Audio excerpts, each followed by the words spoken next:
সেটা হলো ইংরেজিতে বলে, if there is any betting between power and patience, bet on patience. কারণ ক্ষমতা আজকে আছে, কালকে নাই। নমরুদ ফেরাউন কেউ টিকে নি দুনিয়াতে, সাদ্দাম গাদ্দাফি কেউ টিকে নি, মুজিব হাসিনা কেউ টিকে নি। কিন্তু ধৈর্য আল্লাহ কোরআন শরীফে আল্লাহ বারবার বলেছেন। সূরা বাকারার 153 নম্বর আয়াতে আল্লাহ বলেছেন, ইয়া আইয়ুহাল্লাযীনা আমানু ইসতাঈনু বিস-সাবরি ওয়াস-সালাহ ইন্নাল্লাহা মা'আস-সাবিরিন। তোমরা ধৈর্য এবং নামাজের মাধ্যমে আল্লাহর কাছে সাহায্য চাও, আল্লাহ ধৈর্যশীলদের শোনা আছে।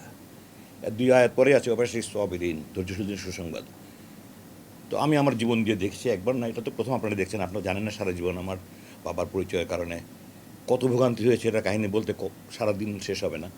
তো প্রতিবারই আমি দেখেছি, আমি আল্লাহর কাছে সাহায্য চেয়েছি, ধৈর্য ধরেছি, আল্লাহর উপর নির্ভর করেছি, এবং আমি মনে করেছি আমার আল্লাহ সব পারে, যেমন আমার আল্লাহ সব পারে। যারা আমাকে মেরে ফেলতে চেয়েছে, যারা আমাকে কষ্ট দিয়েছে, তারা আজকে পলাতক। আর আল্লাহ, আমরা যারা বঞ্চিত ছিলাম, আল্লাহ আমাদেরকে সম্মানিত করেছে।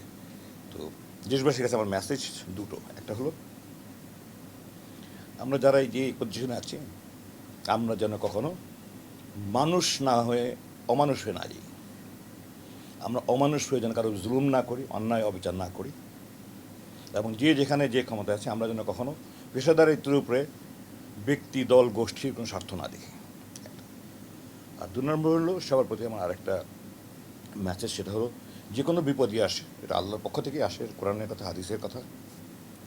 বিপদ আসলে আমরা যেন ভেঙে না যাই, আমরা যেন হতাশ না হয়ে যাই। আল্লাহ কোরআনে বলছেন, লা তাকনাতু মির রাহমাতিল্লাহ, তোমরা আল্লাহর সাহায্য থেকে নিরাশ হয় না।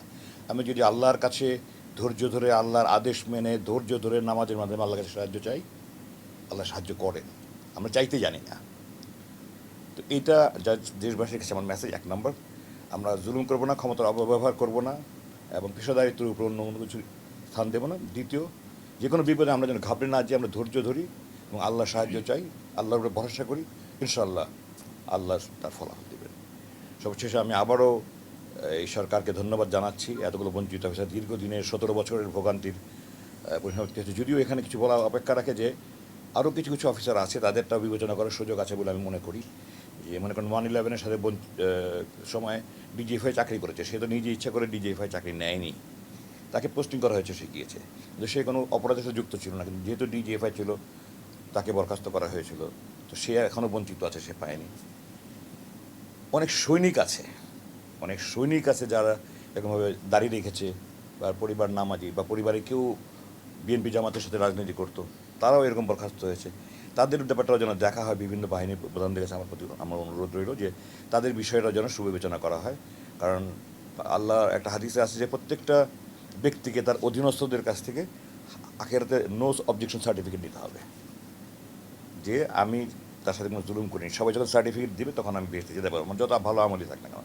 যদি কেউ যদি বলে যে আমাকে বরখাস্ত করা হয়েছিল এবং আমি দরখাস্ত করেছিলাম, আমাকে এটা কিছু করা হয়নি, তখন কিন্তু আল্লাহর কাছে জবাব দিতে হবে।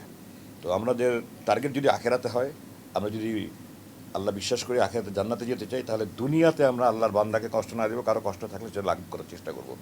এটা আমি 3 বাহিনী প্রধানদের প্রতি এই মেসেজ দিতে চাই।